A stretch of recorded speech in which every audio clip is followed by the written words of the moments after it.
Now some problems is just too easy and it sets up this false expectation. Everybody cooperate with me. All right. So, let me put this dude away.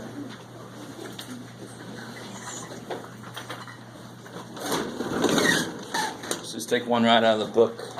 What section was that in the book? Let's see.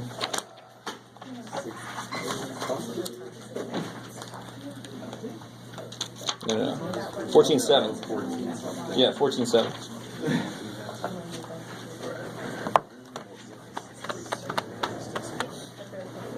All right, so real quick.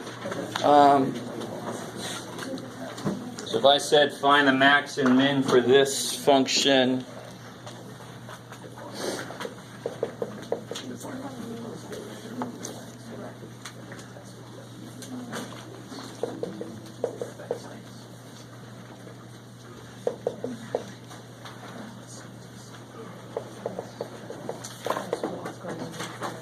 can we tell me why that's what feature of this function says it's kind of easier to work with than it might be? I mean, all right, it's polynomial. I like that's always true. I love it. But also, there's no terms that have both x and y in them, right? So if you have a diff q, that sort of reminds you of like different separable stuff. So of course, if I want to find the local max and mins, what do I do first? Find the f of x and f of y. That's great. Do derivatives. That's great. So fx is that's the negative 4x cubed plus 4x. I like it. And fy. Yeah, that's 2y. I love it. So to me, I mean, this is not the best example, but I wanted to start with one that was decently easy, and it was almost too easy. This is almost too easy. This is the kind of problem that sets up false expectations for how every other problem is going to work. Because what makes it 0? Y equals 0. It's crazy. So y must be 0. There's no other question. I mean, the critical point can't be anything else than something comma 0. That's all there's. And then this is only dependent on x. So it's going to fill in the x piece. But it's when you get those cross terms that you get the crazy kind of, you got to substitute into the other one, and everybody wants to skip that step and find things independently, put them together, and guess, and say, maybe not this one. No, they shouldn't exist in the first place. What am I saying? I don't know. So, yeah, I'll take out negative 4 just because I'm crazy.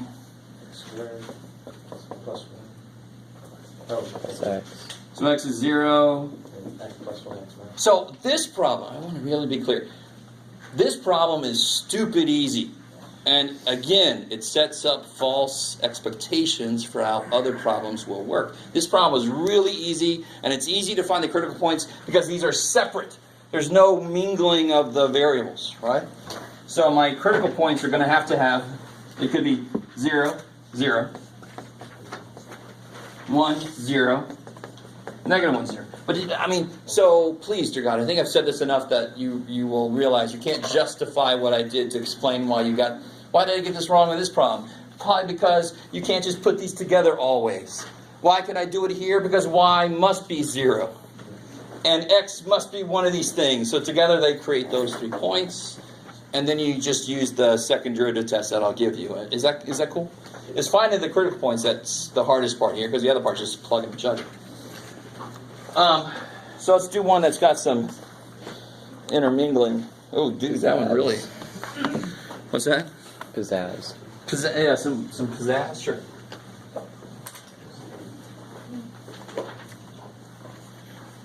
Let's see. This one just looks interesting to me. No, but I know.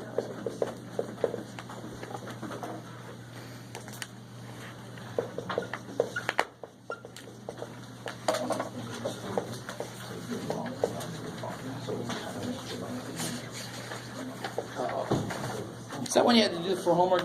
Yeah. It seems familiar, yeah. Let's do this one. So you when you see this function, you should go, okay, I got to be careful with this. I got to go slowly through this. I can't just put stuff together and pray. You can, it just won't lead to good things. So what's going to be involved with fx, for example? Product rule, I love it, exactly. All right, so be real careful. There was a problem on the test that dealt with finding the curl of something and the divergence of something. And some of you guys weren't careful with the product rule that was required in some versions of the test. So here I'm going to get y(e) to this business plus, leave this alone, derivative of e will be this times the derivative of the inside 2x. Negative 2x. over 2, so just, X. 1/2. well, negative 2x over 2, so just negative x. Is that cool?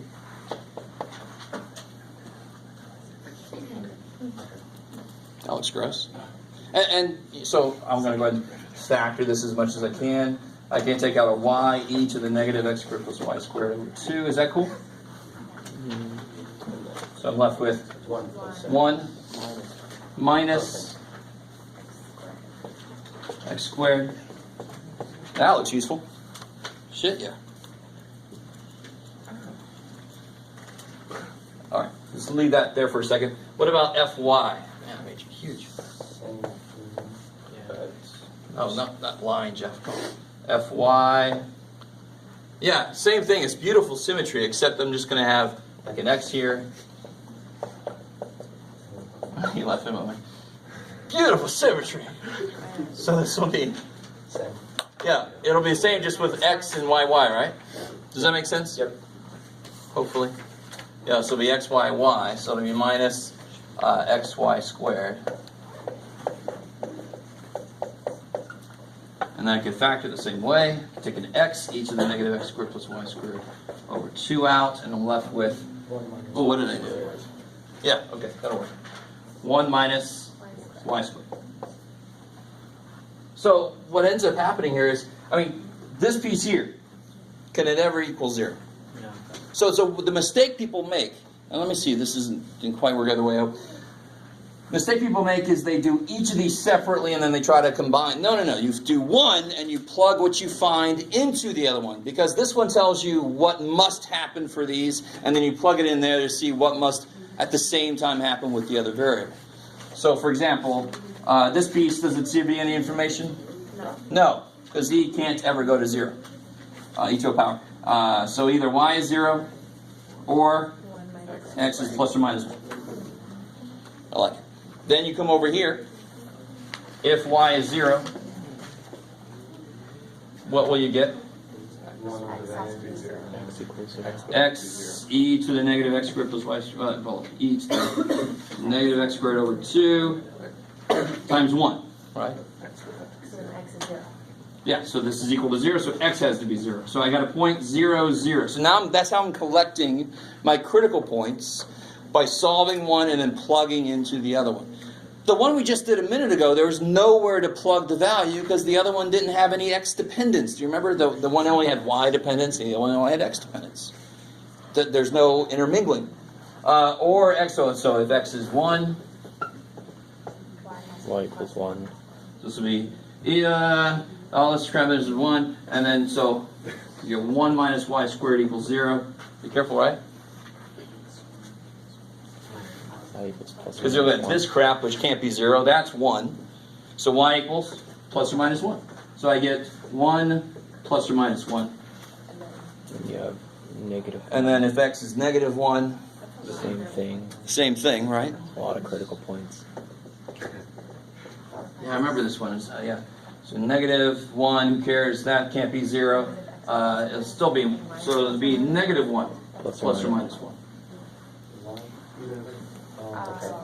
So X and Y can either be. I mean, the point here is not this specific problem. It's definitely go fx and fy. Figure them out. You can even simplify both of them, but solve one of them and then plug what you find into the other one. That's how systems of equations work. If you solve them independently, you're going to get a bunch of answers for x and y, and you're going to get. Is this a critical point?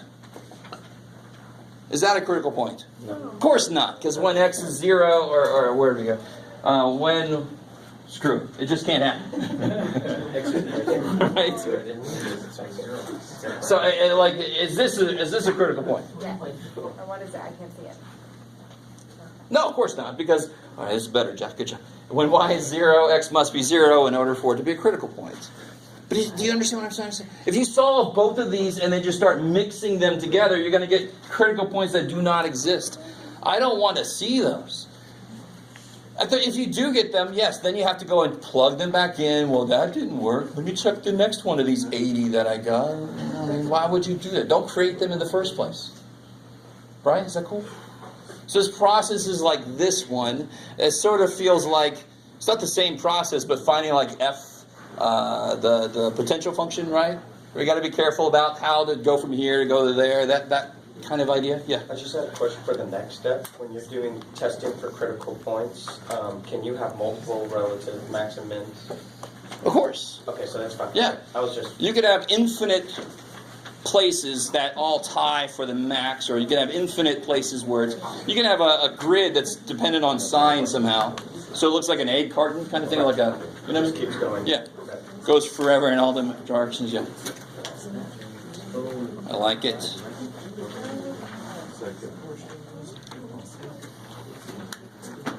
So by the way, you've known this since day one, but I put in red at the top the time and the day of our final. In this box here, there's my schedule for next week. I gave you the whole schedule in case you need to stop by my office later that week. Our final is done that first day, right? So, yeah. Question for you, the practice final. What does the curve look like? I would mind to answer that. Oh, yeah, sorry. Oh, it is. Oh, yeah, just, I would even take, it looks like a spring. It looks like you can just draw it really quickly. What did I think I drew it real quick. Overlap with our Which one was this? view. Yeah, I drew a little spring. No, I think we would go straight from one to the other, So, guys, more or less. this is number 3 is an example I gave way early in the semester when I was trying to tell you how that third component is going to treat something. So 3 cosine t, 3 sine t would just be a circle. The minute I as t changes, so does the height. This is still going to trace a circle, but as it's tracing the circle, the height's going to increase. Helix. So it's just going to be the spring. So you can say, looks like a spring, or you can draw a little spring for me. I love it. Cool. So I'm not going to have you drawing a bunch of 3D. And by the way, I want you to know, I guess technically I lied a little bit, but I didn't mean. The last problem on the test, I made it what I thought was easy enough to do without. There's no 3D necessary. I said I would give you the 3D image. You didn't even need one. Why? Because number 7 on the test, I tell you pretty directly what the input plane is. And then over that is going to be the roof, that's the Z part of it. So you really just had to draw the XY trace to figure out those limits. And then the interior integral is going to be Z. It's going to be the roof that goes over that floor. So you didn't need a 3D image. Right there, I just told you exactly the region over which I wanted you to integrate. So there's nothing to figure out there. Okay. A lot of you guys are trying to draw 3D. No need for that on that problem. No need at all. Okay, cool. I like it.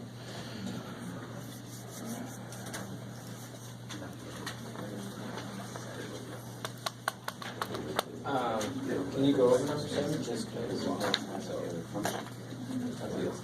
Oh, you mean from the practice final or from the test? Oh,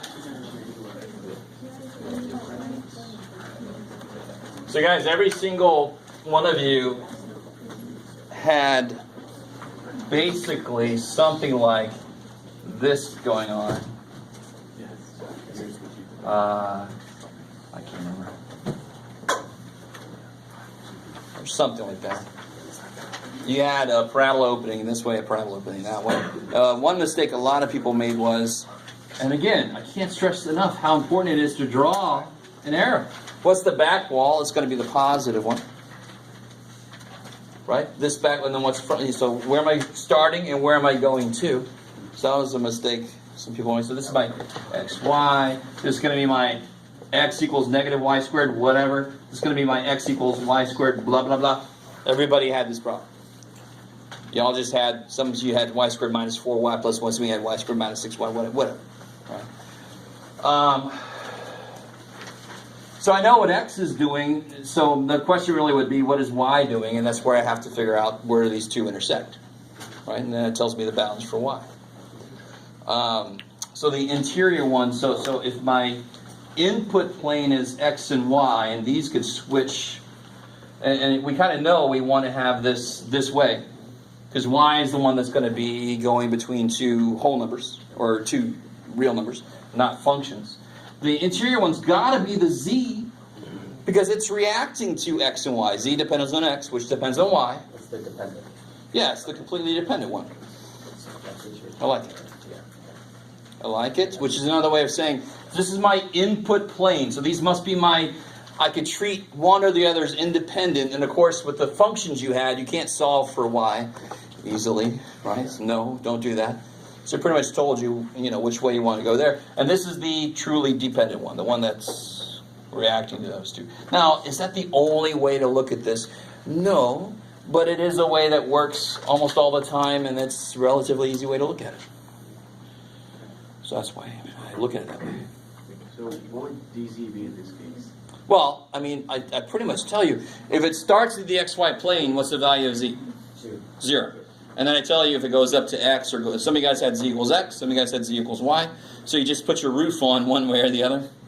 So it's right? the same thing as x. I have it x equals z. So the limit is going to be 0 to 2 as well? I mean, whatever x equals to. Well, for the z is going to be 0 to whatever the number was. I mean, I'm sorry, whatever the letter was, x or y, right? Okay. Because as you move in the xy plane, the z changes depending on where you are, x or y, whichever one you had. Yeah. Can you just explain why for number 1 is 0, that gives not 0 than 2 pi with a theta? Oh, all right. So let me first say I appreciate some of you picking this cylinder up and moving it. I understand why you did that. Some of you guys are like, what the hell are you talking about? There was no cylinder. But I said very specifically I wanted you to find the volume of the cylinder as it was set up. I had a purpose for that, to make sure you can actually change everything correctly into polar and go from there. With that said, so basically everybody should have ended up at something like r equals 8 cosine theta or whatever. Some of you guys had 4 sine theta, 2 cosine theta, whatever the hell, depending on what your radius was. Okay. So when theta is 0, this is 8, right? When theta is pi over 2, 0, so it goes like this. So by pi over 2, I've got half the circle. I mean, right there, you see why it's not 0 to 2 pi. It's because it's offset from center. So, anyway, I only took a point off for that, but it's a point I wanted to make. Oh. So by the time you get to pi, you're all the way back around. Because at pi, what's pi? When you plug in pi, you're looking this way and you go -8. So you've swept out the whole circle by the time. And plus, you guys could look at number 1 again. You could actually just set up the physical cylinder. You know what the radius of the circle is. You know what the height is. You can see what the volume's supposed to be, and it's going to be half as much as what some of you guys found out, because you kind of retrace the circle again, right? Again, it's nothing. I only took a point off. I didn't mean for that to be a huge point, but I realize it's something that's real easy to forget or not even to realize. But something to watch out for. Every problem in the finals can have. No, I'm joking.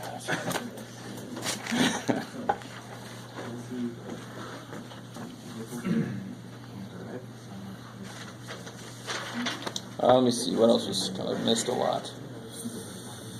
Number 3, the main thing with number 3 was your reasoning. Just stating that it's a conservative vector field makes it easy to answer, but that's a huge claim to make. If you want to go that route, then you're going to have to prove to me that it's conservative. I didn't even give you a vector function, so I'm not sure how you're going to go about doing that. You guys understand? It looks like it could be conservative, but You can't tell. So what I wanted as far as the reasoning was, with the closed loop, don't just say it's closed so it's 0. No, it requires it to be conservative. And don't just say it's conservative. I don't know, you have to prove that. So screw that. Just say it goes with the vector field for the most part, roughly half the way, and against it roughly half the other way. That's the reasoning I wanted to hear. Maybe the right answer is negative 0.2, but that's damn close to 0 by just eyeballing the damn thing. So the reasoning is what I was mostly grading that on, right? What else was freak out? Oh, 4C, a few of you guys tried to set that thing up. Oh my God. To do 4C, if I have the potential function, if I know that big F is conservative, and I have the potential function, then I can just use the fundamental line theory, line integral theorem, right? I could just a little f at, yeah, exactly, right? So just use part B's answer to answer part C. You don't have to set up the whole R of t and all that this. Oh my God. Please, dear God, don't do that. That's the reason why it's there, why that question is where it is. Oh, number 5. A lot of you guys tried number 5 to make a line out of it. It's the arc of a parabola. It's not a line. So stop trying to make it a line. Poor little dude. If I have x equals 6 minus 2y squared. All right, nobody had that, but everybody basically had that. Then I would try to let y be t, because then what's x? 6 minus 2t squared. And then I can just sit back and say, well, what's t got to be so I get the entire arc that I want? It's not the only way to do it, but dear God, it's the best way to do that problem. Right? And then something else that people sometimes forget is within this formula there's that dx and dy. So you actually do have to figure out what dy and dx are. Most of you guys did that, which is good. Because that's kind of like your adjustment, the pacing kind of thing between the y and the x variable and the t variable. It's an adjustment for the pace. How quickly does it trace that thing out? Wouldn't that be technically like dt for the f? Sorry. dy would equal dt, dx would equal, in this case, negative 4t dt. And that would have to go in place of the dx in your problem. I like it. So most of you guys got that pretty well. You know, and real quick, a little tiny thing, but since we're talking about this problem, can somebody help me if I had this, what was it you guys had? Sure. It doesn't matter now.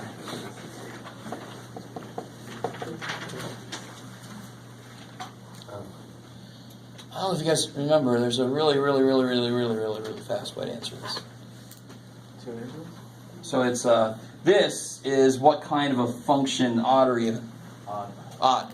So it basically has the same amount of area on this side, negative though, as it does on the other side. Right, and this is just a little thing to realize. I mean, some of you guys had expressions that had cubes and fifth powers, and you could actually just cross through them if your limits were equally distant on either side of 0. Not everybody did. This is a little tiny thing. You didn't lose points because you didn't see that. Who gives a shit? But it really... If your limits on like number 5 specifically, I think it was. Yeah. They're the same. If they were like negative 2 to 2 or something, not everybody had that. Some of you guys had 0 there, so I don't want to hear any complaining because that's beautiful. Right? But you can eliminate any odd functions inside. Right? Integral negative a to a of an odd function equals 0. And it totally makes sense if you look at it. Here's an odd function, right? This is odd function. This area and this area cancel. Right?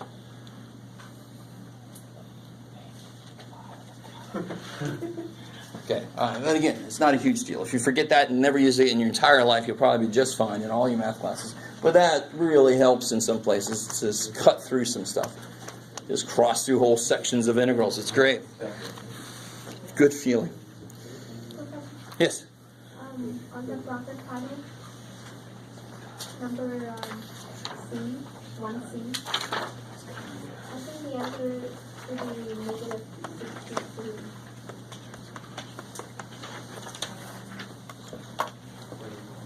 Well, what did I do? Yeah, it should be negative 45 there, not negative 15, right? Yeah. All right. So on 1C,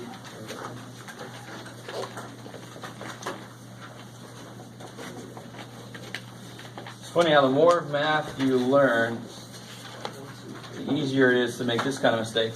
I did 15 times -3 and I got -15 because it's, I know magic. So it should be -45 there, right? I'm looking at this right.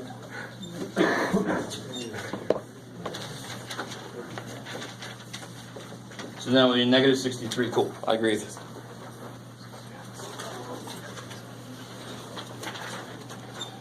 Again, I'm kind of amazed about this. Don't worry.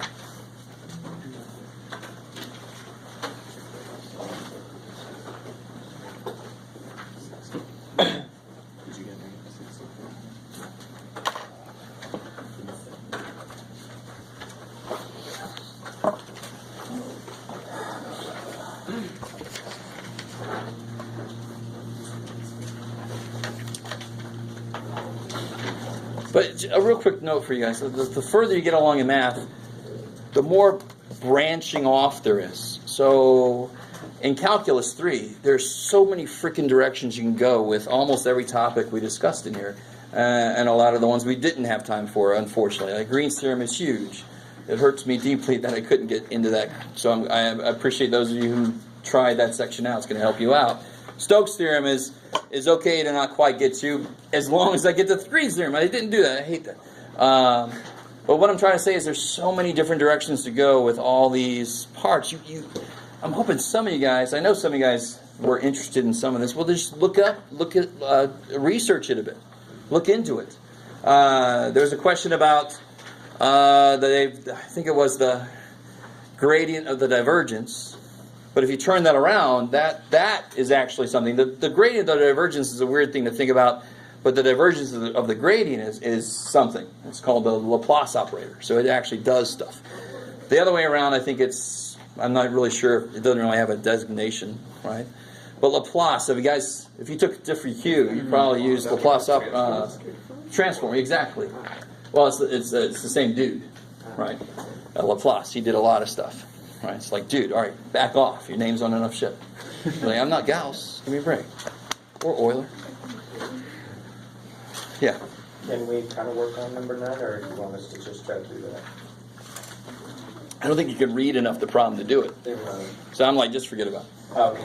I didn't even want Yeah, I to. was like, you may not be able to write a single. Yeah, like, I can't write a single damn thing, Jeff. What was the material that was covered on number 9 that we would need? It was just an application of the integrals to get the mass of something. It was a lamina with certain density. Triple integrals. It wasn't. I just put it on there in the first place just to represent that kind of problem. But again, I think I've told you already that's just an application of stuff we've learned.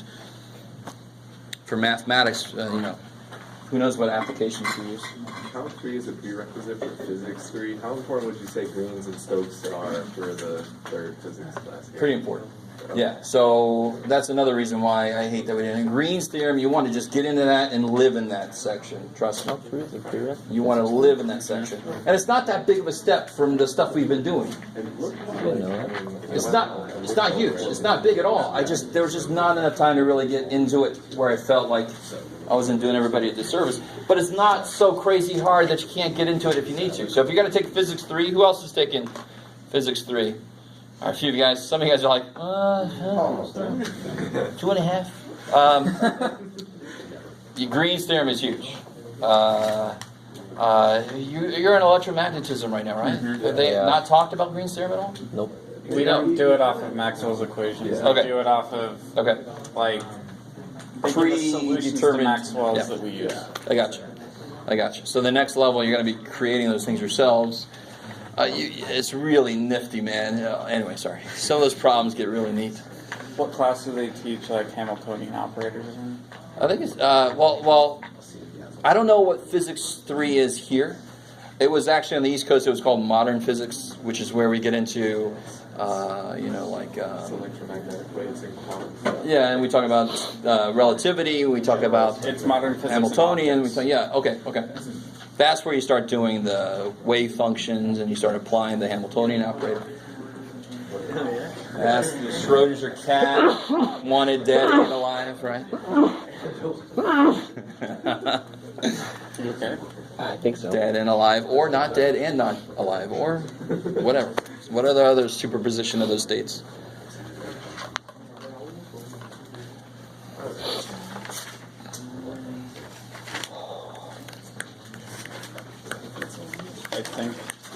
I think I corrected it.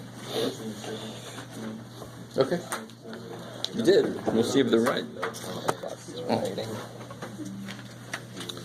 So I think hopefully, again, part of me wanted to come here with a pre-written out outline of one of the sections, and I kind of showed it to you earlier in the semester, one of them. And then the part of me that realized I had way too much shit to do said, no. But again, I don't know if you guys really understand what I'm saying. When you take a course like Calculus 3, you have to expect a lot of outside work. I've gotten a lot of feedback from students who say they hated that I didn't cover every single thing in class. It's impossible. It's impossible. You have to get outside resources. You should have had to get outside resources before this class. You should be used to it. My God, I had like at least 3 or 4 other textbooks whenever I was taking a certain class. Just because this one author explained this one thing really well, this other author explained this other thing really, and this one got really good pictures that I can look at. Back in the day before we could look at pictures online. Back in the day. Bless you. Thank you. So, what you want to do before Monday for yourself is just to sit down, and if you feel like it's a waste of time, that's because you've never done it. Sit down and outline the ideas from the chapters. And as you do that, you'll go,